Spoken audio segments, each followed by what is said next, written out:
और क्या हुआ मालूम है, वो वापस गई, पीछे से गली में पहुंच गए कौन, भगवान। मतलब आप समझे नहीं, प्रभावती वापस चली गई और भगवान पीछे से वो आगे चले गए और आगे गली में जाकर के फिर से अपने आप को नंद बाबा बना लिया।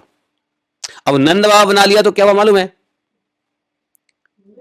फिर से घूंघट कर लिया। घूंघट करने के लिए उन्होंने नंद बाबा बन गए। भगवान ने कहा, अरे गोपी, यदि फिर तू मुझे पकड़ोगी तो अब की बार मैं तेरे पति का रूप धारण कर लूंगा, इसमें संशय नहीं है। नंद बाबा बनकर के जैसे ही नंद बाबा का रूप देखा प्रभावती, तो घूंघट डाल लेती। अब घूंघट डाल लिया तो भगवान ने कहा, अब तुम किसी को पकड़ोगी तो मैं तुम्हारा, अब तुम अगर हमें पकड़ोगी तो मैं अब तुम्हारे पति का रूप धारण कर लूंगा। गोपी जो थी आश्चर्यचकित हो गई, घर को चली गई। और ये प्रभावती इतनी लज्जा इनको आया, उसके बाद से तो भगवान का हाथ पकड़ना भूल ही गई। मतलब इतना छकाया इनको, और ये आश्चर्यचकित है, ऐसे कैसे। ये बात प्रभावती किसी को कुछ कह भी नहीं सकती है।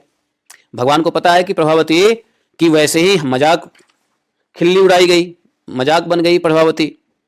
अब यदि यह बात किसी को कहेगी कि नहीं, तुम्हारे लाला ने मुझे कहा कि मैं नंद बाबा अभी बना हूं और अगर तुम मुझे और पकड़ोगे तो मैं तुम्हारा पति बन जाऊंगा, तो प्रभावती ने इस बात को अपने हृदय में छुपा लिया, किसी को बोला ही नहीं, क्योंकि उसको पता है कि बोलूंगी तो सब मुझे पागल कह के घर से निकाल देंगे।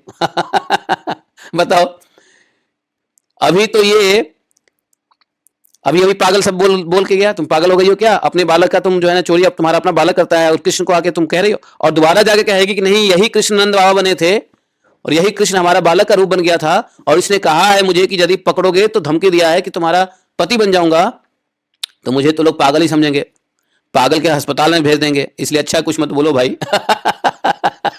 भगवान ने पूरा उसके निशब्द कर दिया, उसकी बोलती ही बंद कर दी, बोलने लायक बची ही नहीं प्रभावती। इतनी लज्जा उसको आया, समझे। तो बताओ, छोटे से बाल कृष्ण हैं और ऐसी लीला किए कि वो आगे बोल नहीं सकती है किसी को, है।